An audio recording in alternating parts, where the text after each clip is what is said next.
Hi friends, तो मैं बात करने वाले खेसारी लाल यादव जी के सबसे सुपर हिट वीडियो सॉन्ग के बारे में, जो कि कुछ दिन पहले उसका ऑडियो सॉन्ग रिलीज हो चुका है। उसी के बारे में बात करने वाले, जो कि आदि शक्ति फिल्म्स पे भोजपुरी यूट्यूब चैनल पर रिलीज हो चुका है।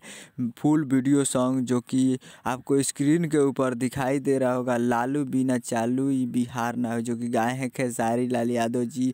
और ये फुल वीडियो सॉन्ग आदि शक्ति फिल्म्स पे 5 मिनट पहले रिलीज हो चुका है।